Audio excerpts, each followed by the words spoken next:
Eh bien salut tout le monde, on se retrouve pour un nouveau tutoriel vidange 4 temps sur un 250 CRF 2010 en injection. Après c'est vraiment un tuto général, global, c'est vraiment sur toutes les 4 temps ça marche de la même façon.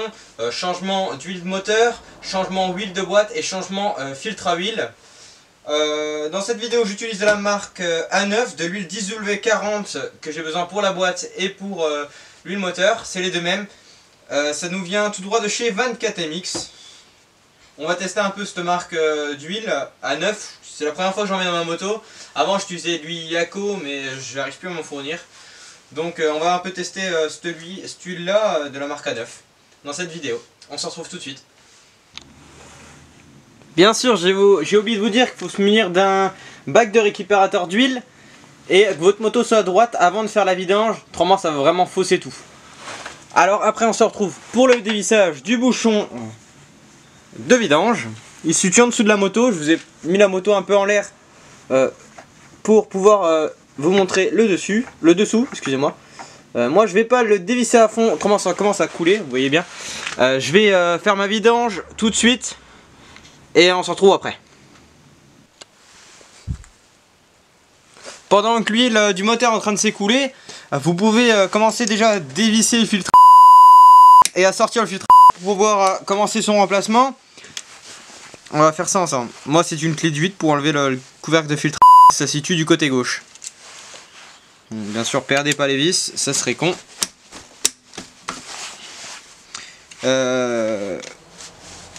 Moi j'utilise pour cette vidéo encore des filtres à air de la marque 24MX. Toujours.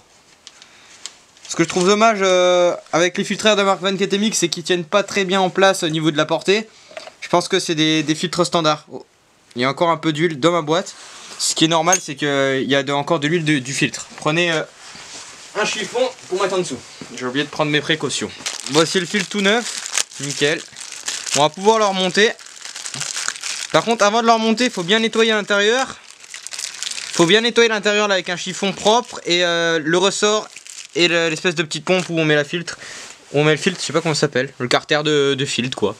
Alors ça fait une espèce de petite pompe avec des trous. J'appelle ça la pompe. On nettoie tout ça pour que ça soit propre, pour pas qu'il reste de résidus. Bon, après pas besoin d'en faire toute une histoire non plus, mais nettoyer le plus gros quoi. Si vous voyez des copeaux, si c'est pas très bon, dans l'huile pareil, il faut vraiment faire un entretien. Si vous voyez des copeaux à l'intérieur de votre huile, c'est que c'est pas bon du tout. Le petit ressort. Et l'intérieur du carter, ce qui est vachement important pour pas laisser de résidus d'huile. Franchement, prenez un chiffon propre. N'allez pas mettre de merde. Il n'y a pas de filtre entre les deux. Le filtre il est là.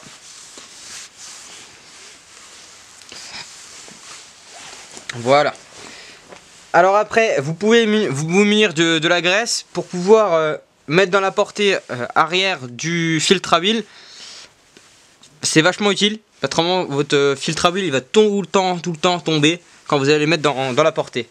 C'est un ami mécano qui m'a conseillé de faire ça. Ça bouffe pas de pain de mettre de l'huile quoi. De la graisse. C'est vraiment minime ce qu'on met. C'est rien du tout. Je peux pas en mettre une tonne, mais mettez un tout petit peu juste pour que le ressort il tienne en place. Autrement, vous allez vraiment galérer à l'enquiller dedans. Voilà, comme ça, votre ressort il tient bien en place dans le couvercle. Ensuite, il faut vraiment pas vous tromper dans le sens. Après, faut regarder les trous. Bon, il y a un trou en haut, il y a un trou ici, il y a un trou ici, il y a un trou ici, un trou ici, un trou ici. C'est que je suis bien en place. Voilà, comme ça, vous galérez pas avec votre filtre à huile. Autrement, vous allez galérer franchement longtemps pour enquiller votre filtre. Voilà, après avoir revissé le couvercle du filtre à huile correctement et remis le bouchon d'huile moteur, on va dévisser pour l'huile de boîte. C'est une vis qui se trouve juste en dessous du levier de passage de vitesse. Moi elle est très mal placée sur un 250 CRF, en plus ça coule n'importe comment. Moi franchement l'huile je la laisse aller dans la nature. Je vais juste mettre... Ah merde, j'ai renversé mon huile. Je vais juste mettre un bac en dessous récupérateur parce que autrement j'en fous partout encore et là j'en fous déjà partout. Franchement elle est très mal foutue cette vis là. Voilà, après avoir revissé le bouchon d'huile de boîte, on va procéder au remplissage de l'huile moteur qui se fait par la gauche. Alors, on a une petite jauge à respecter. Alors, on va procéder au remplissage.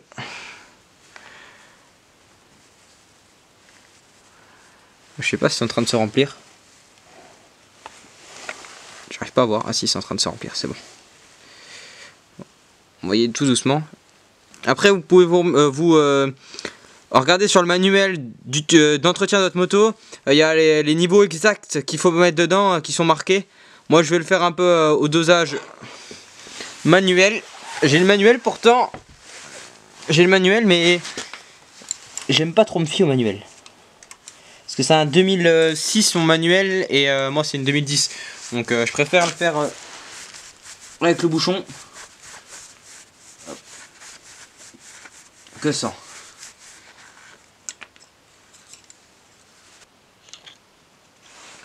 Voilà, maintenant on se retrouve avec le remplissage de l'huile de transmission. Donc du côté droit avec le bouchon qu'on a nettoyé tout à l'heure. Et bien sûr il fallait aussi nettoyer l'autre bouchon de la jauge d'huile. On dépose le bouchon, ensuite il y a une petite vis de niveau vers ici, juste à côté du carter où il y a la petite BTR, enfin la grosse BTR du moins. Il y a une petite vis à desserrer pour le niveau. Autrement, j'ai regardé sur mon manuel, du côté gauche on a besoin de mettre 690 millilitres quand vous faites le filtre à huile, 660 quand vous ne le faites pas. Et du côté droit on a besoin de mettre 600 millilitres. Voilà, je vais finir ce tutoriel. Maintenant, je vais moi procéder de mon côté au remplissage de l'huile de transmission et on se retrouve pour de prochains tutos sur la chaîne Esprit Mix. Ciao tout le monde.